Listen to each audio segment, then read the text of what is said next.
What a price I had to pay for loving you. And it's about racing, you know. About my love is racing.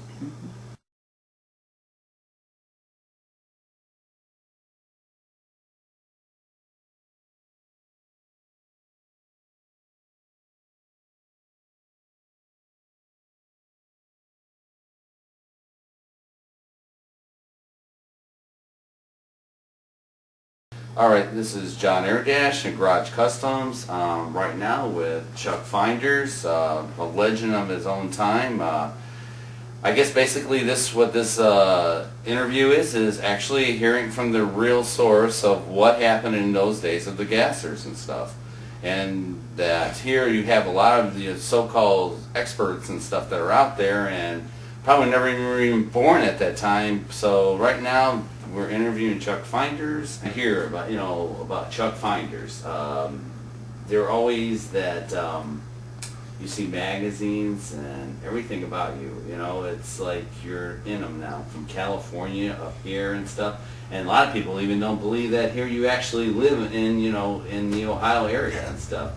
And when you hear of gassers or the old rails and stuff, your names always comes up. Well, one thing about it is I started out in the racing, then I pursued the racing, and then I started building and doing cars while I lived here. I lived right here in Cleveland, Ohio area, and one of the cars I was fooling around with is a funny car, and they ended up living here in Lorain, Ohio. So I moved from Cleveland to Lorain area, Ohio, and then I got married, so that took up a whole part of my life in there. And I wasn't thinking too much about this nostalgic type, how important it would end up getting to be. It's getting to be now. We have a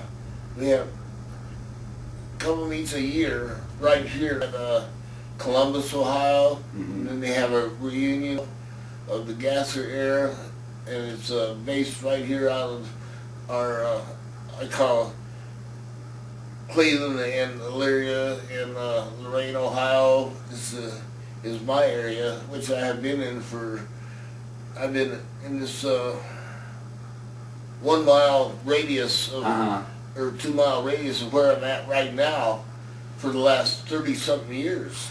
Did you ever think it was going to be this big though for gassers? No, I never visualized of how many people would be coming back, because we have right here in town, Elyria, Lorain, Ohio, we have some old racers that used to be here, and then a couple of cars that I used to work with was one of them was the Hills Brothers car, a 33 Willys. Because I remember there used to be, like in this area, a couple of people that actually had Willys, real, not the glass bodies, but actually the Willys, you know. Koch Brothers, they live right here in Lorain, and they converted that into a street car. Yeah.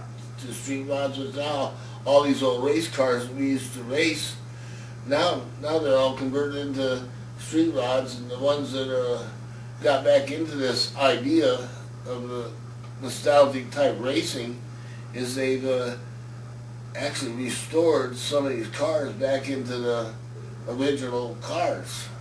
And I do mean original as far as injectors and wheels and tires and stuff that they used back in that day. And then they restored them back into racing, a couple of them, and they got, it's a fantastic to believe they got tuned down version. Now they're running 160 miles an hour, and that's I had one of the cars I was involved with was Jack Coolrod, Jack the Bear Coolrod. Yeah. It was a 33 Willys, and we locally raced right out of Willoughby, Ohio. We based right out of this area when we was racing back then, and turned back into people that I know, just like meeting up with you on this episode of the racing. I call it another episode of my life, like a soap opera. Well, it's like even with that, I think it was a couple of months ago, you got that award and stuff that all the guys got together and stuff. Yeah. And like I said, they, people recognize you now for what you've been and, all the stuff that you contributed to. I handed you a couple of magazines here that are from my racing days, and Yeah, I see one some of them. of the books on the front cover of it. So I noticed even a lot of them that you donated or showed the pictures and stuff that you contributed to. Yeah, just picking up these old pictures. Shapiro makes that book up there. He makes up some of these others, but somehow this picture of the car right here, that's the car that I had, owned by me, and I raced. And once you open up the book, somehow if you open up the book, you'll see it's got my name on there, saying Chuck Finders, and that's my little episode of my funny car racing. People didn't realize that Ohio area and east, we had more racing between Epping, New Hampshire, Maryland, New England area. That's where all our racing, all the way up and down the east coast here, all the way down to Florida, and all the way back up to, like you say, that New England is the farthest north, and there's racing. Because most of the time when you hear, maybe you hear California and stuff, but then when you start talking about the gassers and the alters and stuff, you're talking about Ohio, Montgomery, you're talking about, like the Hill brothers, Mr. Gasket, all of them. That's right back to Ohio again. Yeah, they all basically start out like, they say this is a California started theory, but when you get into the articles, you'll find out that everything actually came from Ohio. It was the gasser capital of the world. So why was the Willys chose for being a gasser? What was the reasoning why? The short wheelbase and the lightness.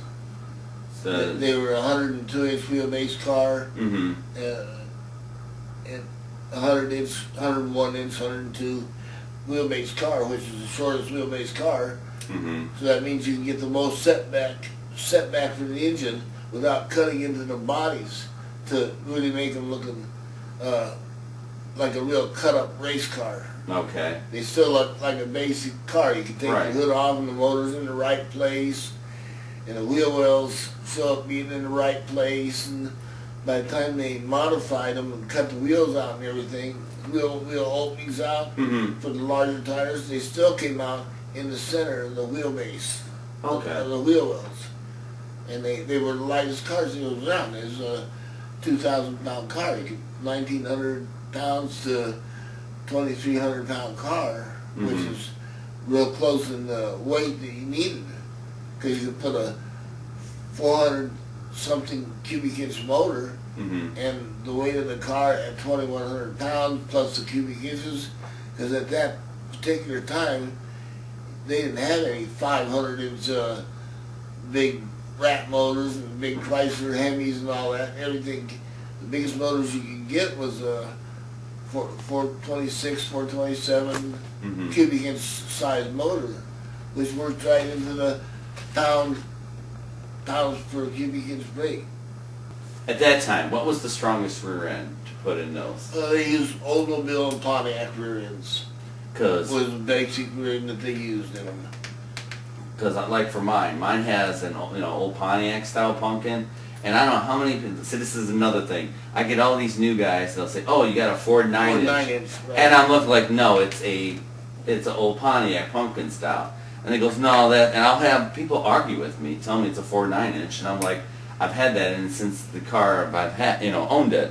Well, most of the people you talk with now, or how old are you now? I am going to be 50 years old in a month. Okay, so you've been. Oh yeah, because that's the only reason I know. Because even when, that's probably why you don't recognize me, because I was a little kid and stuff. So and at that time was the, well, I guess you guys call me a punk. But anyway, I don't use that.